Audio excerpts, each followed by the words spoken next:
بسم اللہ اولہ و آخرہ۔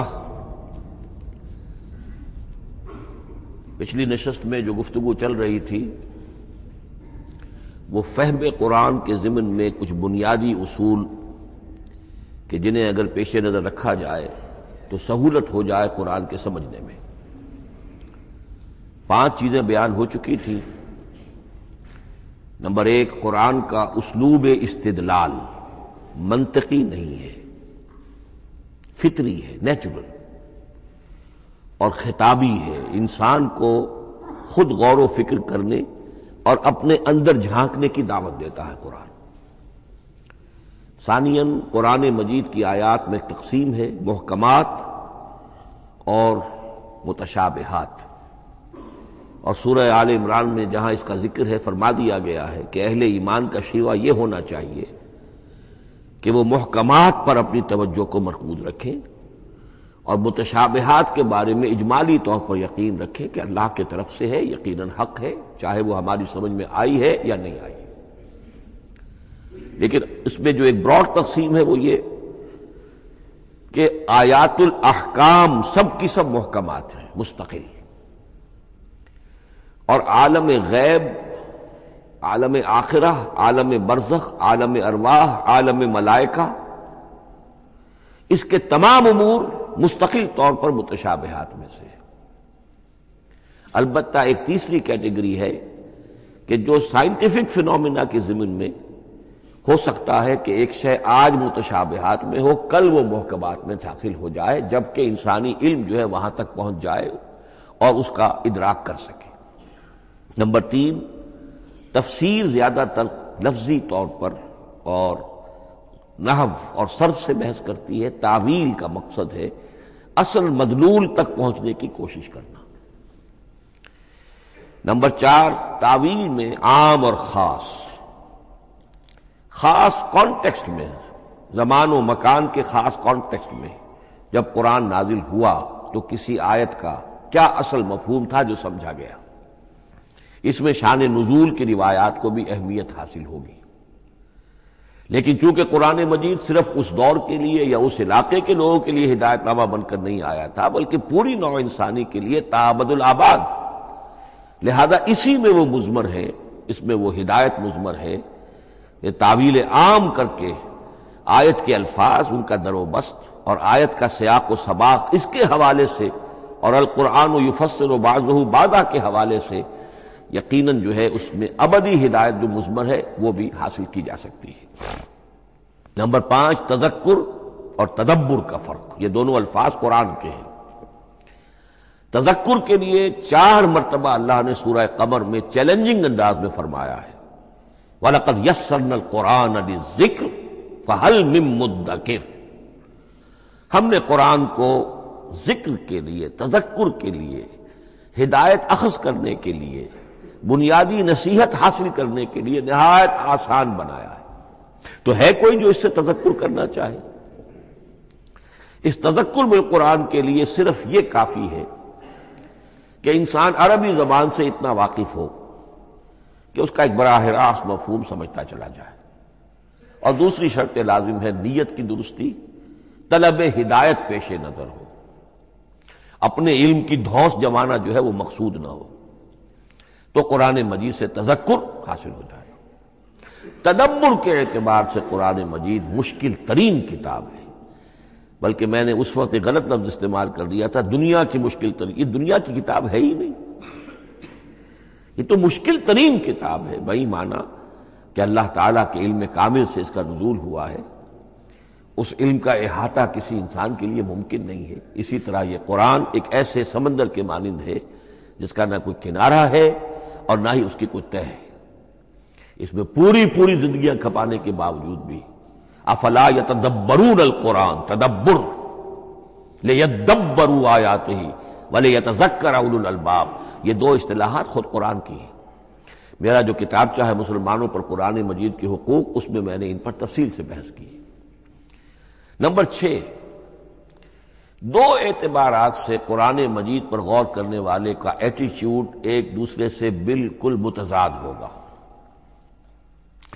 احکام کے حوالے سے ایک طالب علم کا رخ پیچھے کی طرف ہونا چاہیے، اسلاف نے کیا سمجھا، ان سے پہلوں نے کیا سمجھا، ان سے پہلوں نے کیا سمجھا، صحابہ نے کیا سمجھا، یہاں تک کہ اپنے آپ کو محمد الرسول اللہ کے قدموں میں پہنچا دیجیے۔ دین کا عملی پہلو، حلال اور حرام، جائز و ناجائز، یہ چیزیں آپ کو، یہ نہیں کہ آپ کو نئے زمانے کی وہ جو بھی ریسرچ ہو اس کے حوالے سے اور نئے زمانے کے سائنسی جو حقائق ہیں ان کے حوالے سے بات کریں۔ دوڑ پیچھے کی طرف ہے گردش ایام تو، پیچھے سے پیچھے، پیچھے سے پیچھے، یہاں تک کہ میں مصطفیٰ برسا خیش را کے دی ہم اوست اگر بہو نہ رسیدی تمام مولا پیچھے۔ لیکن حکمت، سائنس، اس کے حوالے سے آگے بڑھیے، آگے سے آگے بڑھیے۔ وہ تو میں عرض کر چکا ہوں کہ وہ جو فینومینا قرآن مجید میں سائنٹیفک مذکور ہیں ان کی اصل حقیقت جو ہے وہ ہمارے اگر اسلاف کو سمجھ میں نہیں آ سکی تو بات سمجھ میں آتی ہے۔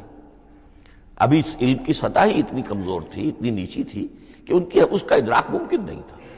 اس میں آگے بڑھیے تو اس میں بالکل متضاد ہو گیا کہ ایک میں زمانے کا ساتھ دینے کی بجائے زمانے سے بھی آگے چلو، اور ایک میں پیچھے پیچھے پیچھے پیچھے، یہاں تک کہ محمد الرسول اللہ والذین معہ، محمد الرسول اللہ والذین معہ، ان کے قدموں تک اپنے آپ کو پہنچا دو۔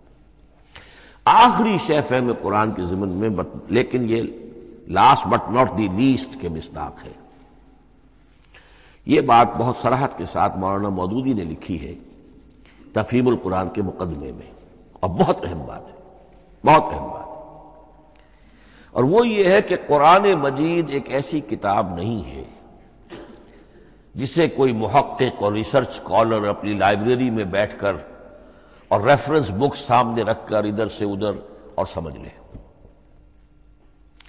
اس کے سمجھنے کی شرط لازم یہ ہے کہ جو یہ راستہ دکھاتا ہے اس پر چلنا شروع کرے۔ ایک ایک قدم کے بعد قرآنی حقائق مزید منکشف ہوں گے، اور مزید منکشف ہوں گے، اور مزید منکشف ہوں گے۔ جب تک قرآن مجید کے بتائے ہوئے راستے پر آدمی چلے گا نہیں، قرآن کی اصل حقیقت اس پر کبھی منکشف نہیں ہوگی۔ چاہے تفسیر لکھ دے، وہ تو لفظوں کی بحث ہے، صرف اور نحو ہے، یا روایات ہیں، وہ جمع کر دیجئے، لیکن یہ کہ قرآن مجید کا صحیح فہم عمل کے بغیر ممکن ہے۔ جیسے قرآن مجید میں آتا زادتہم ایمانا، ایمان بڑھتا ہے، عمل کے ذریعے سے ایمان بڑھتا ہے۔ میں اس میں ایک شے کا اضافہ کر رہا ہوں، میرے نزدیک قرآن مجید مینول آف ریولیوشن، محمد عربی صلی اللہ علیہ وسلم نے ایک عظیم انقلاب برپا کیا دنیا میں، اور ایک انقلابی جد و جہد کی ہے۔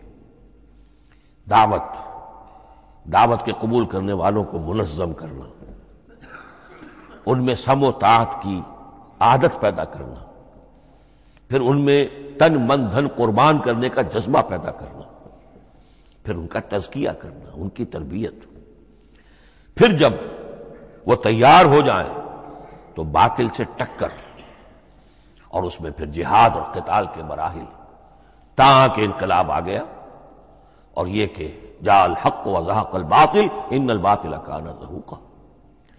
اس جد و جہد کے ہر مرحلے پر قرآن نازل ہو رہا ہے، جو اس مرحلے کے جو مسائل ہیں، جو اس مرحلے کے پرابلمز ہیں، جو اس مرحلے کی مشکلات ہیں، ان سے بحث کر رہا ہے۔ اب اگر کوئی فرد یا کوئی گروہ اس پروسیس میں وہ داخل ہی نہیں، وہ سمجھ ہی نہیں سکتا کہ یہ جو بات کہی جا رہی ہے اس کا اصل محل کیا ہے، مقام کیا ہے، کیوں کہی جا رہی ہے، وہ تو جب اسی قسم کی انقلابی جد و جہد میں کوئی خود مبتلا ہوگا تو اسے معلوم ہوگا یہ تھی وہ مشکل، یا یہ تھا وہ مسئلہ، یا یہ تھا وہ مرحلہ جو اس وقت کی جو جد و جہد تھی محمد الرسول اللہ والذین معہ کی، کہ اس وقت یہ آیات نازل ہوئی۔ اس طریقے سے مینول آف ریولیوشن میں کہا کرتا ہوں، چونکہ ہماری جو طب کی تعلیم ہوتی ہے ان میں مینول آف ڈسیکشن، سب سے پہلے جو ہے اناٹمی پڑھائی جاتی ہے اور ڈیڈ باڈی کی ڈسیکشن ہوتی ہے، تو مینول آف ڈسیکشن جو ہے وہ پہلی کتاب ہوتی ہے جو ہمیں ملتی ہے۔ یہ ہوتا ہے، بتایا جاتا ہے یہاں ذرا شکاف دو اور یہ کھال کو کاٹو، اس کے اندر تمہیں یہ نظر آئے گا، یہ فیشیا ہے، پھر اسے اس کے اندر ایک اور شگاف دو، یہ نظر آئے گا۔ بالکل اسی طریقے سے قرآن مجید کی انگلی پکڑ کر اگر آپ چلیں گے تو پھر درجہ بدرجہ قرآن آپ پر منکشف ہوتا چلا جائے گا۔ اور اگر آپ نے اسے صرف ایک ایکیڈمک ایکسرسائز بنا لیا، ایک علمی بات ہے، اس سے آگے کچھ نہیں، تو قرآن مجید کا جو اصل لب لباب ہے، جو اصل اس کا جوہر ہے، وہ کبھی منکشف نہیں ہوگا۔ اب آئیے ایک اہم موضوع، اعجاز قرآن کے وجوہ کیا ہیں۔ پہلی بات تو یہ سمجھ لیجئے کہ قرآن مجید کی حقانیت پر بنیادی طور پر دو قسم کی دلیلیں ہیں۔ ایک دلیل خارجی ہے، خارجی دلیل محمد الرسول اللہ صلی اللہ علیہ وسلم کی شخصیت اور آپ کا کارنامہ، الصادق الامین، قد لبثت فیکم عمرا، میں تمہارے مابین ایک عمر گزار چکا ہوں، تم نے مجھے دیکھا، میرا کردار دیکھا، تم نے خود مجھے الصادق اور الامین کا جو ہے خطاب دیا، تو خود حضور کی شخصیت دلیل ہے قرآن مجید کی حقانیت پر۔ اس اعتبار سے ایک مضمون بہت اہم ہے، اور وہ یہ کہ قرآن اور محمد صلی اللہ علیہ وسلم اس طرح ایک دوسرے کے ساتھ جڑے ہوئے ہیں، گتھے ہوئے ہیں، ایک وحدت بن گئے ہیں، ایک آرگینک ہول بن گئے ہیں کہ ایک دوسرے کے لیے شاہد بھی ہے اور ایک دوسرے کے لیے کمپلیمنٹری بھی ہے، جس کے لیے میں دو مقامات سے استشہاد کروں گا۔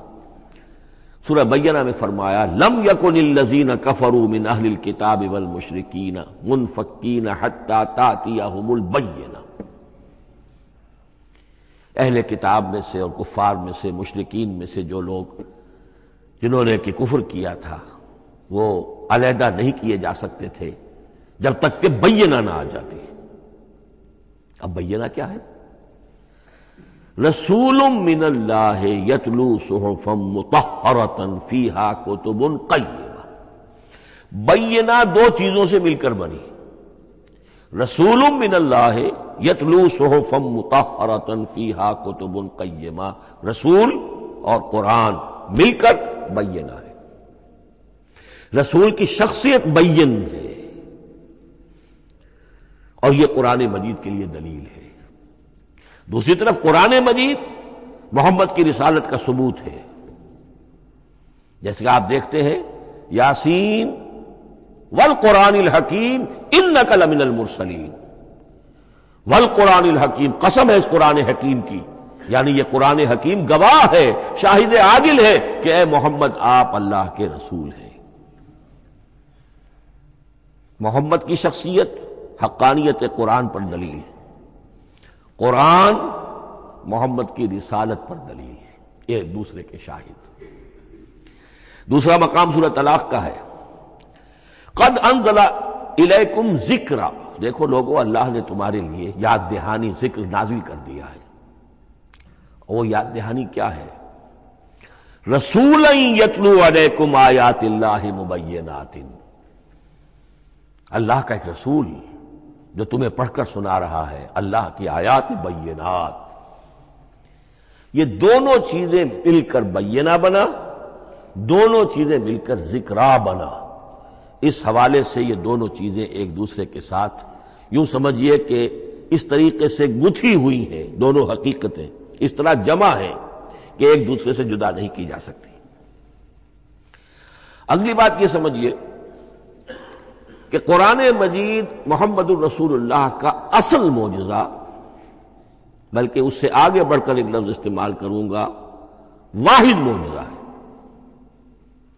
آپ شاید حیران ہو کہ اور بھی تو معجزات بیان ہوتے ہیں حضور کے، لیکن میری بات سمجھیے، غور کیجیے، ان واقعات سے مجھے انکار نہیں ہے، لیکن جو بات میں کہنا چاہتا ہوں اس کو اچھی طرح سمجھیے۔ معجزہ کہتے کسے؟ معجزہ عاجز کر دینے والی شے. اس معجزے میں دو چیزیں ہونی لازم ہیں: دعویٰ اور تحدی، چیلنج. جبکہ کوئی خرق عادت کوئی شے پیدا ہو جائے، خرق عادت اسے کہتے ہیں کہ فزیکل لا ایک ہے، پانی، واٹر کیپس اٹس سرفیس، حضرت موسیٰ کا عصا اس پر لگا اور سمندر پھٹ گیا، خرق عادت ہے. یعنی جو عادی قانون ہے، عام طور پر جو قوانین طبعیہ ہیں، ان کا پھٹ جانا، ختم ہو جانا، ٹوٹ جانا، اور کسی حقیقت کا اس میں سے ظاہر ہو جانا جو ان فزیکل لاز کے خلاف. آگ کے بارے میں قانون کیا ہے؟ وہ جلاتی ہے. لیکن یہ کہ یہ معجزہ ہے، یہ خرق عادت ہے کہ حضرت ابراہیم آگ میں ڈالے گئے، اس نے نہیں جلایا. یا نارو کونی بردن و سلام علی ابراہیم. تو خرق عادت کو اب دو قسموں میں آپ سمجھیے. ایک خرق عادت وہ ہے جو دعوے کے ساتھ پیش کیا جائے اپنی صداقت، اپنی رسالت کی حقانیت اور صداقت کے ثبوت کے طور پر، اور اس میں چیلنج کیا جائے کہ آؤ مقابلہ کر لو. وہ اس رسول کا اصل معجزہ ہوتا ہے. ایک خرق عادت وہ ہے جو اللہ تعالیٰ اپنے نیک بندوں کی بزرگی کو ظاہر کرنے کے لیے، غیر انبیاء کے لیے بھی کرامات جنہیں ہم کہتے ہیں ہو جاتی ہے. بہت سے صحابہ سے وہ کرامات ثابت ہیں. حضرت عمر رضی اللہ تعالی عنہ کو شام کا میدان جنگ دکھا دیا گیا، یا ساریۃ الی الجبل کے الفاظ آپ نے فرمائے. ابھی تو ٹیلی ویژن کہیں نہیں تھا، ابھی یہ سارے وسائل و ذرائع موجود نہیں تھے. یہ خرق عادت ہے. غیر نبی کے لیے اسے ہم کہیں گے کہ یہ کرامات ہے. نبی کے لیے لفظ معجزہ اختیار کر لیا جاتا ہے، لیکن معجزہ اس کو نہیں کہنا چاہیے. اصل میں یہ بھی نبی کے لیے کرامات کے درجے کی شے ہے جو اس سے بلند ہے. معجزہ وہ ہے جسے کوئی نبی دلیل کے طور پر پیش کرے اور اس پر چیلنج کرے کہ آؤ اور مقابلہ کرو. مثلا حضرت موسیٰ علیہ السلام کو دو معجزے دیے گئے، اور اس میں سے جو سانپ بن جانا تھا لاٹھی کا، وہ معجزہ ہے جس پر چیلنج بھی آیا اور ساحروں سے مقابلہ بھی کیا، اور ساحر شکست کھا گئے، عاجز آ گئے. القی السحرۃ ساجدین، وہ سارے جادوگر جو ہیں فوری طور پر بے اختیار سجدے میں گر گئے. آمنا برب موسیٰ و ہارون، ہم ایمان لے آئے موسیٰ اور ہارون کے رب پر. یہ معجزہ ہے. اس معنی میں محمد الرسول اللہ صلی اللہ علیہ وسلم کا معجزہ صرف قرآن حکیم. قرآن مجید میں آپ سورہ انعام میں بھی دیکھیں گے بہت ہی شدت کے ساتھ، سورہ بنی اسرائیل میں دیکھیں گے بڑی تفصیل کے ساتھ معجزے طلب کیے گئے. آپ اس مکے کی سرزمین میں ابھی ہمارے دیکھتے ہی دیکھتے چشمہ نکال دیجئے، ہم مان لیں گے آپ اللہ کے رسول ہیں. آپ ہماری نگاہوں کے سامنے آسمان پر چڑھ کر دکھائیے، پھر وہاں سے کتاب لے کر اتریے، پھر ہم سمجھ لیں گے آپ اللہ کے رسول ہیں. آپ کے لیے چشم زدن میں کوئی محل سونے کا چاندی کا تیار ہو جائے، مان لیں گے آپ کو اللہ کے رسول ہیں. آپ اس بے آب و گیا وادی میں فوراً ایک باغ جو ہے اپنے لیے بنا کے دکھا دیں، مان لیں گے کہ آپ اللہ کے رسول ہیں. ایسے تمام مطالبات پر اللہ تعالیٰ کی طرف سے کوڑا جواب ملا، اللہ اس قسم کی کوئی شے نہیں دکھائے گا. بلکہ سورہ انعام جب ہم پڑھیں گے وہاں تو بہت ہی واقعہ یہ ہے کہ اس کو پڑھ کر رقت طاری ہوتی ہے کہ ایک موقع پر ایسا محسوس ہوتا ہے کہ حضور صلی اللہ علیہ وسلم کی طبیعت مبارکہ میں یہ خیال پیدا ہو گیا کہ اللہ کو ایسی شے ان کو دکھائی دی جائے تاکہ چپ تو ہو جائے. نہ بھی مانیں گے چپ تو ہوں گے، ورنہ تو عوام کے سامنے ان کی دلیل مجھ پر قائم ہو رہی ہے کہ بھائی یہ رسالت کے مدعی ہے. ہم کہتے ہیں معجزہ دکھاؤ، معجزہ نہیں دکھاتے، تو پوزیشن میری جو ہے کمزور ہو رہی ہے. وہاں جس انداز میں اللہ نے کہا ہے، ہرگز نہیں. اے نبی اگر آپ کے اختیار میں ہے تو کہیں آسمان پر سیڑھی لگا لیجئے، یا زمین میں سرنگ لگا کے کوئی معجزہ لا سکتے ہو تو لے آئیے، ہم نہیں دکھائیں گے. رقت طاری ہوتی ہے. تو حضور کا معجزہ اس معنی میں صرف ایک ہے اور وہ قرآن ہے. اچھا، اس کے لیے کیسے کیسے چیلنج کیے گئے؟ ام یقولون تقولہ بل لا یؤمنون فلیاتوا بحدیث مثلہ ان کانوا صادقین. سورۃ الطور. کیا ان لوگوں کا کہنا یہ ہے کہ یہ کلام خود محمد نے موضوع کر لیا ہے صلی اللہ علیہ وسلم؟ تو اگر ایسی بات ہے تو وہ بھی ایسا ہی کلام پیش کر دیں. اس تحدی، اس چیلنج کو کوئی قبول نہیں کر سکا. کم سے کم اس شرافت کا اقرار کرنا پڑتا ہے کہ اس وقت کی عرب قوم میں یہ شرافت تھی کہ کسی نے اٹمپٹ بھی نہیں کی. ورنہ کوئی شخص الٹی سیدھی عبارت لکھ کر لے آتا اور کھڑا ہو کر کہہ دیتا کہ ٹھیک میں کہتا ہوں یہ ہے، یہ قرآن کی طرح کا کلام ہے. نہیں، کسی نے نہیں کیا. تاریخ یہ بتاتی ہے کہ اس تحدی کا کوئی کسی نے قبول نہیں کیا. اسی طرح فرمایا سورہ بنی اسرائیل میں قُلْ لَئِنِ اجْتَمَعَتِ الْإِنسُ وَالْجِنُّ عَلَىٰ أَن يَأْتُوا بِمِثْلِ هَٰذَا الْقُرْآنِ لَا يَأْتُونَ بِمِثْلِهِ وَلَوْ كَانَ بَعْضُهُمْ لِبَعْضٍ ظَهِيرًا. چیلنج ہے، اے نبی کہہ دیجئے اگر تمام انسان، تمام جن مل کر بھی چاہے کہ ایسی کوئی کتاب وہ مرتب کر لے، نہیں کر سکیں گے، چاہے وہ سب کے سب ایک دوسرے کی مدد کریں. ہے کہ نہیں چیلنج؟ اسی طریقے سے سورہ ہود میں فرمایا، اب اس کو کہتے ہیں برسبیل تنزل، پوری کتاب نہیں لا سکتے قرآن جیسی، چلو تو 10 سورتیں ہی لے آؤ. قُلْ فَاتُوا بِعَشْرِ سُوَرٍ مِثْلَهُ مُفْتَرَيَاتٍ. اے کہیے اے نبی، سورہ ہود کی آیت نمبر 13 ہے، اس جیسی کوئی 10 سورتیں ہی لے آؤ. 114 نہ صحیح، 10 صحیح.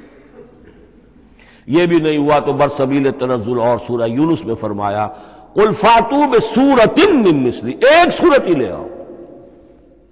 اور اسی کو سورہ بقرہ کے 30 رکوع میں دہرایا گیا، وَإِن كُنتُمْ فِي رَيْبٍ مِّمَّا نَزَّلْنَا عَلَىٰ عَبْدِنَا فَأْتُوا بِسُورَةٍ مِّن مِّثْلِهِ وَادْعُوا شُهَدَاءَكُم مِّن دُونِ اللَّهِ إِن كُنتُمْ صَادِقِينَ.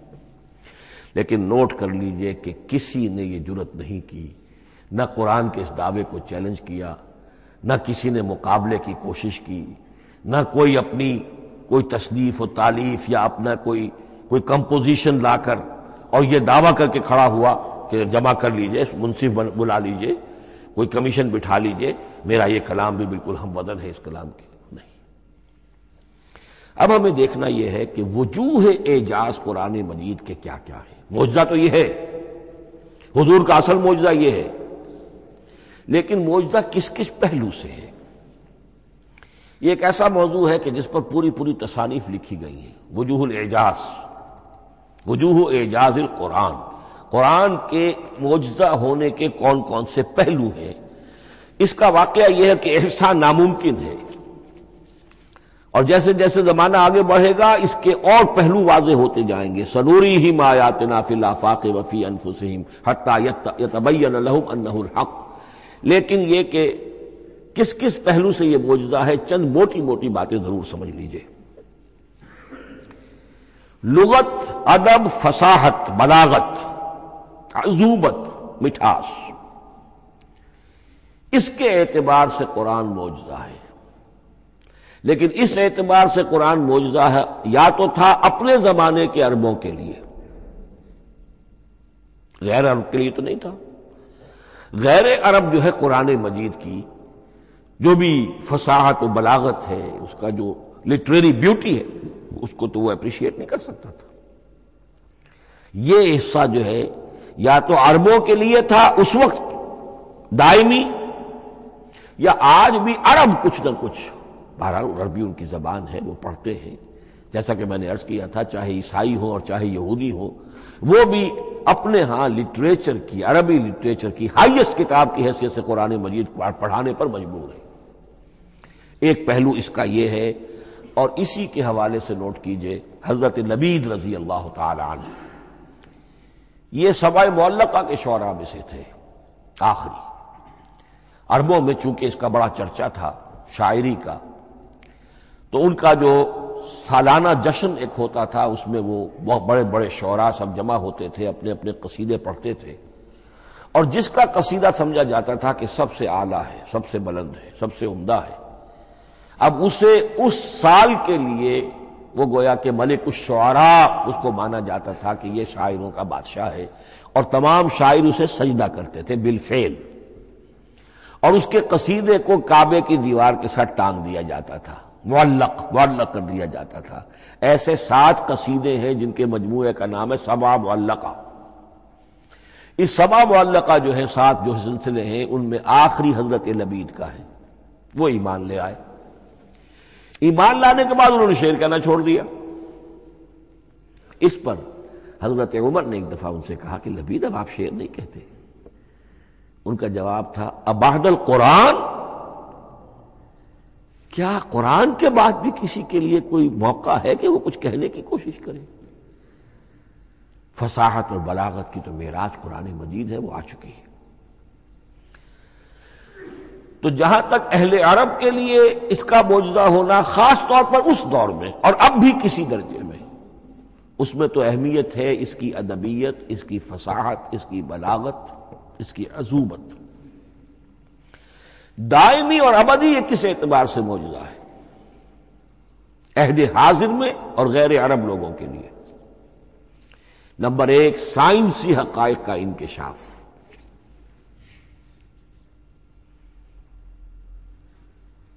جس طریقے سے کہ یہ سائنسی حقائق منکشف ہوتے چلے جا رہے ہیں ابدی طور پر. میں ڈاکٹر مورس بکائی کا حوالہ دے چکا ہوں اور پروفیسر ڈاکٹر کیتھل مور کا حوالہ دے چکا ہوں، ان کو ذہن میں رکھیے.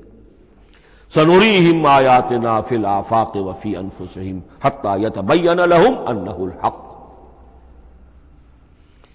نمبر دو، حضور کا وہ کارنامہ کہ آپ نے ایک عظیم انقلاب برپا کر کے دکھایا اور وہ نظام قائم کر کے دکھایا کہ جس سے بہتر، جس سے عادلانہ، جس سے زیادہ منصفانہ کوئی نظام دنیا میں نہ آج تک قائم ہوا ہے اور نہ اس کی کوئی دوسری نظیر پیش کی جا سکتی. یہ ہے سب سے بڑا معجزہ، اور معجزہ ہوا قرآن سے. اتر کر حرا سے سوئے قوم آیا اور ایک نسخہ کیمیا ساتھ لایا.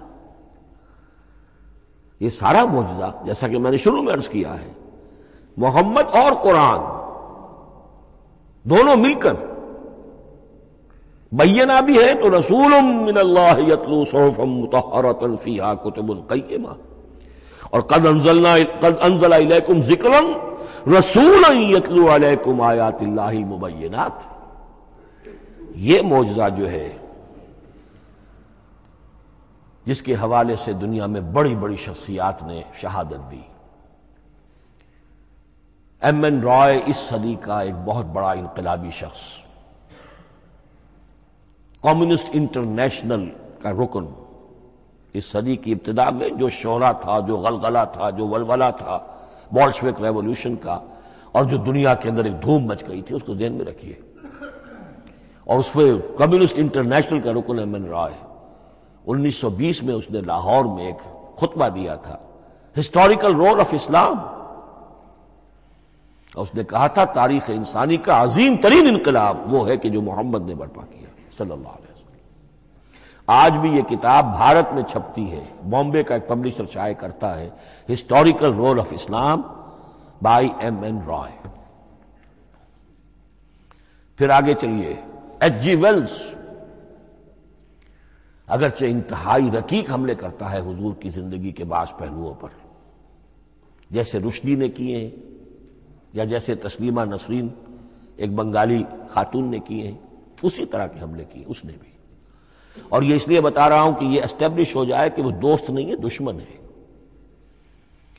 عربی کا ایک مقولہ یہ ہے کہ الفضل ما شہدت بہ الاعداء، اصل فضیلت تو اس شے کی ہے جس کی گواہی دشمن دے. دوست تو تعریف کریں گے، قابل تعریف شے کی بھی تعریف کریں گے، بڑھ چڑھ کر کریں گے. یہ بھی ہو سکتا ہے کسی قابل مذمت شے کی بھی تعریف کر بیٹھے، دوست ہوئے. دشمن جو ہے وہ تو ظاہر بات ہے اسی بات کو مانے گا کہ جس میں کسی شک و شبہ کی گنجائش نہ ہو. اس لیے میں نے عرض کیا کہ دشمن ہے، رقیق حملے کرتا ہے. لیکن آخر میں جب آتا ہے concise history of the world میں چیپٹر جو ہے حضور پر، اس میں خطبہ حجۃ الوداع کا وہ حوالہ دیتا ہے، لا فضل لعربی علی عجمی ولا لعجمی علی عربی ولا لاحمر علی اسود ولا لاسود علی احمر الا بالتقوی.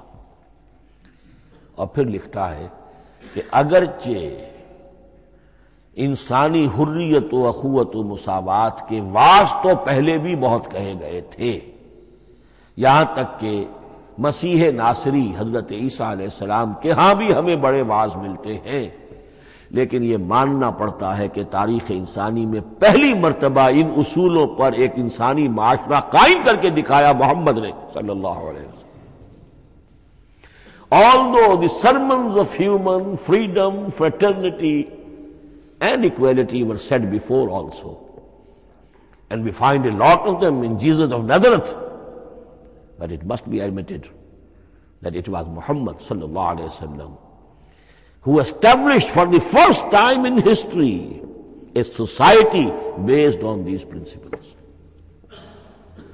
اسی طرح کی گواہی آج سے تقریباً 20 سال پہلے امریکہ کے ڈاکٹر مائیکل ہارٹ نے دی.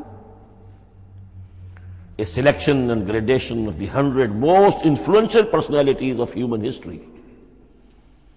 اور نمبر 1 پر محمد کا ذکر کر رہا ہے صلی اللہ علیہ وسلم، اور کہتا ہے نیچرلی آئی او این ایکسپلینیشن، میں عیسائی ہوں اور ابھی تک عیسائی ہے، وہ اس کی موت کی بھی ابھی کوئی خبر نہیں آئی ہے، عیسائی ہے، لیکن یہ کہ اس نے حضور کو نمبر 1 پر رکھا، حضرت عیسیٰ کو نمبر 3 پہ لے گیا. تو نیچرلی آئی او این ایکسپلینیشن، اور پھر ایکسپلینیشن دی ہے this is because he is the only person supremely successful in both the religious and secular fields. یہ دونوں میدان جو ہے مذہب اور روحانیت اور دوسری طرف سیاست اور حکومت اور ریاست، ان دونوں میدانوں میں بیک وقت انتہائی کامیاب انسان صرف ایک ہے، اور وہ محمد ہے صلی اللہ علیہ وسلم. یا تو آدمی اس میں اونچا ہوتا ہے، روحانیت میں ہے، دین میں ہے، اخلاق میں ہے، تو سیاست اور ریاست میں زیرو ہوگا. یا کوئی بہت بڑا بادشاہ ہے، بڑا حکمران ہے، بڑا فاتح ہے، سکندر اعظم ہے، تو وہ اخلاقیات میں اور روحانیات میں زیرو نہیں، مائنس ہوگا. یہ معاملہ کہ دونوں میں this is because he is the only person supremely successful in both the religious and the secular fields. لیکن یہ بات نوٹ کر لیجئے کہ جو تازہ ایڈیشن ہے اس کتاب کا، اس میں سے یہ پیسج نکال دیا ہے نئے جو ایڈیٹرز ہیں انہوں نے. اس کے لیے آپ کو کسی پرانے ایڈیشن سے رجوع کرنا پڑے گا، concise history of the world, اور وہ لائبریریوں میں مل جائے گا. علامہ اقبال نے اس بات کو یوں بیان کیا ہے، ہر کجا بینی جہان رنگ و بو،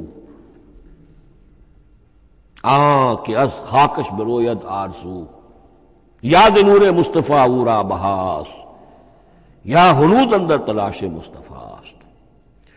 اس دنیا میں تمدن کے اعتبار سے، اخلاق کے اعتبار سے، معاشرت کے اعتبار سے کہیں کوئی خوبی اگر تمہیں نظر آتی ہے، کوئی رمق نور کی، خوبی کی، بھلائی کی، رنگ و بو، جان لو کہ یا تو وہ نور محمدی سے مستعار لی گئی ہے، اور یا ابھی تک انسان ابھی محمد کی تلاش میں ہے، ادھر جا رہا ہے، قافلہ ادھر جا رہا ہے نوع انسانی کا، چاروں ناچار ادھر جا رہا ہے. سوشل ایوولوشن کا پروسیس انسان کو افراط و تفرید کے دھکوں کے باوجود تدریجاً لے کر جا رہا ہے بحیثیت مجموعی پوری مین کائنڈ کو اسی بات کی طرف کہ جس کی طرف دعوت دی تھی محمد رسول اللہ صلی اللہ علیہ وسلم. ہر کجا بینی جہان رنگ و بو، کہ از خاکش بروید آرزو، یا ز نور مصطفیٰ اورا بہاست، یا ہنود اندر تلاش مصطفیٰ است.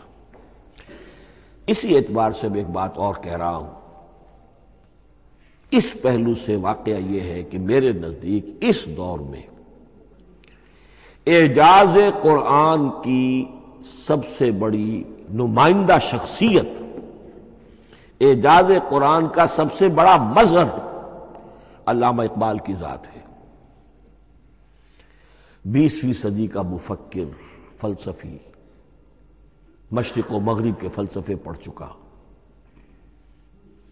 قدیم اور جدید فلسفہ سب کا مطالعہ کیا، اور اس کے بعد اس کو قرآن کی حقانیت پر جو یقین نظر آیا ہے، قرآن کی عظمت جس طرح اس پر منکشف ہوئی ہے، وہ واقعہ یہ ہے کہ مجھے کم سے کم اپنی محدود معلومات کی حد تک عظمت قرآن کا وہ انکشاف کسی دوسرے شخص پر نظر نہیں آتا. انہوں نے جس جس طریقے سے مرثیے کہے کہ مسلمان قوم نے کس طرح قرآن کو چھوڑا ہوا ہے، واز ہے تو قرآن سے نہیں کہیں اور سے، تربیت اور تزکیہ نفس ہے تو اس کا تعلق قرآن سے نہیں، وہ بھی کچھ اور مستعار چیزیں ادھر سے ادھر سے لے لی ہیں، فلسفے ہیں تو کہیں اور سے لے لیے ہیں، قرآن سے حکمت جو ہے وہ اخذ نہیں کی گئی ہے.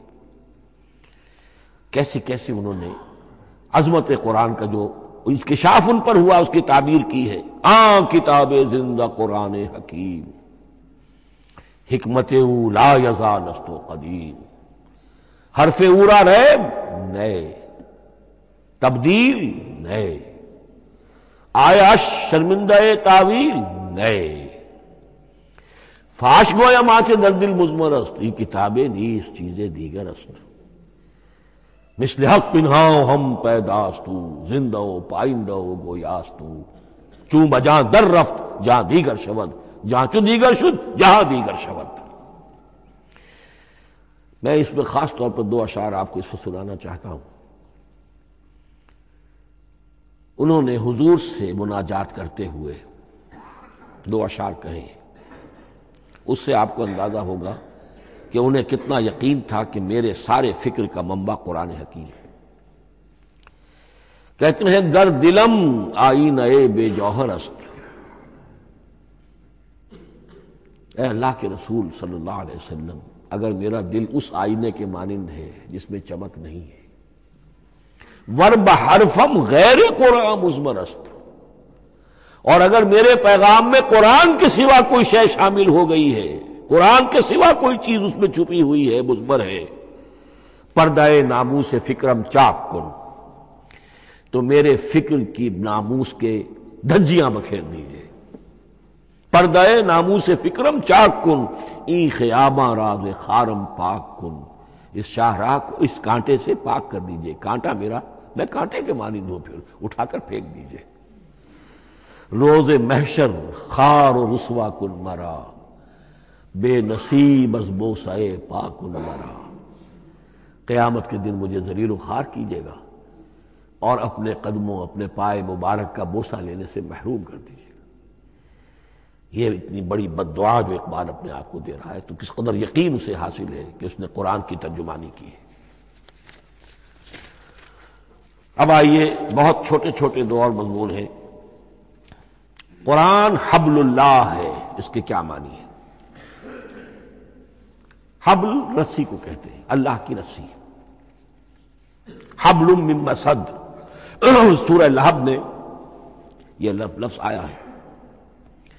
امام راغب نے اس کی تعبیر کی ہے، استعیر للوصل ولکل ما یتوصل به الی شیء، یا تو تعلق کو حبل سے استعارہ دیا جاتا ہے، استعارے کے طور پر حبل کا لفظ کسی تعلق کے لیے استعمال ہوتا ہے، یا کسی شے تک پہنچنے کا ذریعہ، وہ حبل ہے۔ اب یہ ہمیں لفظ ملتا ہے حضرت علی رضی اللہ تعالیٰ عنہ کی روایت میں، هو حبل اللہ المتین، ترمذی میں یہ الفاظ موجود ہیں، حضرت علی سے منقول ہے رضی اللہ تعالی عنہ، یہی ہے اللہ کی مضبوط رسی، کیونکہ قرآن مجید میں آتا ہے وَاعْتَصِمُوا بِحَبْلِ اللَّهِ جَمِيعًا، تو حبل اللہ کون سی ہے؟ پھر یہ حضرت عبداللہ ابن عمر سے بھی ہے، یہ روایت موجود ہے رزین میں، هو حبل اللہ المتین، یہ قرآن ہی اللہ کی مضبوط رسی ہے۔ اللہ سے اب اس کے دو پہلو ہیں، ایک تو یہ کہ یہ اللہ سے جوڑ والی تقرب اللہ کا ذریعہ ہے، وصول الشیء، کسی چیز تک پہنچانے والی شے، اس کا سہل ترین، اللہ کے تقرب کا سہل ترین ذریعہ، مؤثر ترین ذریعہ قرآن حکیم ہے۔ چنانچہ ترمذی میں حضرت عبداللہ ابن مسعود کا یہ قول موجود ہے، القرآن حبل اللہ الممدود من السماء الی الارض، قرآن تو اللہ کی وہ رسی ہے جو تنی ہوئی ہے آسمان سے زمین کی طرف۔ یہ ترمذی میں تو اصل میں اثر ہے، حضرت عبداللہ ابن مسعود کا قول ہے، لیکن یہ کہ زید ابن ارقم سے یہ الفاظ جو ہیں مرفوعاً کہ یہ حضور کے الفاظ ہیں، یہ بھی منقول ہے، یہ حضور نے فرمایا کہ القرآن حبل اللہ الممدود من السماء الی الارض۔ اور ایک بڑی پیاری روایت ہے طبرانی کی معجم کبیر میں کہ ایک مرتبہ حضور اپنے حجرے سے برآمد ہوئے، مسجد نبوی کے ایک گوشے میں دیکھا کچھ صحابہ بیٹھے ہوئے قرآن سمجھ رہے ہیں، سمجھا رہے ہیں، پڑھ رہے ہیں، مذاکرہ قرآن۔ آپ کے چہرے پر بڑے بشاشت کے آثار ظاہر ہوئے، خوشی کے آثار۔ آپ چل کر تشریف لائے، پہلے ایک سوال کیا، الستم تشہدون اللہ الہ الا اللہ وانی رسول اللہ وہذا القرآن جاء من عند اللہ. کیا آپ لوگ اس کے گواہ نہیں ہیں کہ اللہ کے سوا کوئی معبود نہیں اور میں اللہ کا رسول ہوں اور یہ قرآن خاص اللہ کے پاس سے آیا ہے؟ صحابہ کا جواب کیا ہو سکتا تھا؟ بلا یا رسول اللہ، کیوں نہیں اللہ کے رسول، ہم گواہ ہیں، اللہ کے سوا کوئی معبود نہیں، آپ اللہ کے رسول ہیں اور قرآن خاص اللہ کے پاس سے آیا ہے. اب آپ نے فرمایا فاستبشروا، خوشیاں مناؤ. فإن هذا القرآن طرفه بأيديكم وطرفه بيد اللہ، اس لیے کہ یہ قرآن وہ شے ہے کہ اس کا ایک سرا تمہارے ہاتھ میں ہے، ایک سرا اللہ کے ہاتھ میں. تو وصول الی اللہ کا مؤثر ترین طریقہ، تقرب الی اللہ کا مؤثر ترین طریقہ، سہل ترین طریقہ، شور شارٹ طریقہ وہ قرآن مجید ہے. اس اعتبار سے بھی کہ ہے ہی اللہ کی صفت، یہ ہم بحث کر چکے ہیں پہلے. اللہ کا کلام ہے، کلام صفت ہوتی ہے اور صفت لا عین ولا غیر. یہ قرآن اللہ کا غیر نہیں ہے، ہم سمجھ نہیں سکتے، لیکن یہ کہ ہر صفت جو ہے وہ تو در حقیقت نہ عین ہے نہ غیر ہے. دوسری طرف یہی قرآن جو ہے حبل اللہ اس معنی میں بنتا ہے کہ مسلمانوں کو باہم جوڑنے والی شے. واعتصموا بحبل اللہ جميعا ولا تفرقوا، حبل اللہ کو مضبوطی کے ساتھ تھام لو سب کے سب جمع ہو کر، یہ تمہیں تفرقے سے بچانے والی شے ہے. اس کی وجہ کیا ہے؟ ظاہر بات ہے کہ انسانوں جو ہے ان کے اندر اتحاد پیدا ہوگا اتحاد فکری کے نتیجے میں. فکر ایک ہو، نظریات ایک ہوں، ویلیوز ایک ہوں، مقاصد ایک ہوں، تبھی تو انسان متحد ہوں گے. یہ بھیڑوں کا گلہ تو نہیں ہے کہ چرواہے کی ایک لاٹھی کافی ہے ان کو جمع رکھنے کے لیے، وہ بھیڑوں کا گلہ ہے. انسانوں کو جمع کرنے کے لیے کوئی ایسی شے جو تمہیں ایک فکر سے، ایک نظریے سے، ایک مقصد سے، ایک نصب العین سے متصف کر دے، وہ تمہیں جوڑ دے گی. اور قرآن وہ شے ہے جو ایک فکر دیتا ہے، ایک خیال دیتا ہے، ایک نظریہ دیتا ہے، ایک عقیدہ دیتا ہے، ایک مقصد دیتا ہے، ایک نصب العین دیتا ہے. اللہ کے لیے جینا، اللہ کے لیے مرنا، ان صلاتی و نسکی و محیایا و مماتی للہ رب العالمین. ایک آئیڈیل دیتا ہے محمد الرسول اللہ کی شکل میں، لقد کان لکم فی رسول اللہ اسوۃ حسنہ. اب قرآن وہ چیز ہے کہ جو تمہیں آپس میں جوڑتی چلی جائے گی، تمہارے درمیان اتحاد پیدا ہو جائے گی. آخری چیز، مسلمانوں پر قرآن مجید کے حقوق کیا ہیں. یہ صرف اشارہ کروں گا اس لیے کہ اس پر میرا کتابچہ موجود ہے اور اس کتابچے کو اللہ تعالیٰ نے بہت قبول عام عطا فرمایا. اس کا انگریزی ترجمہ کیا ایک صاحب نے، از خود کیا، خود ہی ٹائپ کیا، خود ہی چھپوایا. عربی ترجمہ ایک صاحب نے کیا، خود کیا. فارسی ترجمہ ایک صاحب نے کیا، خود کیا، بغیر کسی معاوضے کے. ملیشیا میں وہ چھپ چکا ہے، لاکھوں کی تعداد میں عام ہو چکا ہے. پھر میں نے ایک موقع پر 1970 میں رمضان مبارک کے دوران آخری عشرے میں مولانا بن نوری رحمۃ اللہ علیہ تشریف لائے ہوئے تھے مدینہ منورہ، اور میں نے بھی وہ پورا رمضان مبارک اس سال وہیں کیا تھا. میں نے ان کو دیا تھا کہ آپ دیکھیے اس میں کوئی غلطی ہو تو مجھے بتا دیجئے، میں اسے بڑے پیمانے پر شائع کرنا چاہتا ہوں. انہوں نے حالت اعتکاف میں مسجد نبوی میں پڑھا ہے، صرف ایک جگہ ایک جملے میں انہوں نے اصلاح تجویز کی، وہ میں نے کر دی. اس اعتبار سے اب یہ کتابچہ جو ہے مصدقہ ہے مولانا محمد یوسف بن نوری رحمۃ اللہ علیہ. اس میں اللہ تعالیٰ نے جو بات مجھ سے کہلوا دی تھی تقریباً 30 سال پہلے کی بات ہے. ہر مسلمان پر قرآن مجید کے 5 حقوق حسب استعداد و توفیق عائد ہوتے ہیں. پہلے یہ کہ اس پر ایمان ہو جیسا کہ ایمان کا حق ہے، صرف زبانی ایمان نہیں، دل سے یقین کہ یہ اللہ کا کلام ہے. اور اس کا نتیجہ کیا ہوگا؟ پھر عظمت اس کی پیدا ہوگی، ایمان و تعظیم، یہ پہلا حق ہے. تلاوت و ترتیل، اس کو پڑھے جیسے کہ پڑھنے کا حق ہے، پھر سمجھے جیسے کہ سمجھنے کا حق ہے، تذکر و تدبر، پھر عمل کرے، انفرادی طور پر بھی اجتماعی طور پر بھی۔ انفرادی طور پر جو آپ کی زندگی کے معاملات ہیں وہ آپ قرآن کے مطابق طے کریں، قومی سطح پر حکومت اور ریاست اور قانون اور سیاست، اس کے سارے تقاضے قرآن کے مطابق پورے ہوں، اور آخری یہ کہ اس قرآن کو پہنچائیں اور عام کریں، جس کے لیے حضور نے اس حد تک اس میں عمومیت کر دی ہے کہ بلغوا انی ولو آیۃ، پہنچاؤ میری جانب سے خواہ ایک ہی آیت پہنچاؤ، میرا کوئی امتی اس سعادت سے بالکل محروم نہ رہ جائے۔ اول تو خیرکم من تعلم القرآن وعلمہ، تم میں سے بہترین لوگ وہ ہیں جو اسی کے لیے اپنے آپ کو وقف کر دیں، قرآن پڑھیں اور پڑھائیں، سیکھیں اور سکھائیں، سمجھیں اور سمجھائیں۔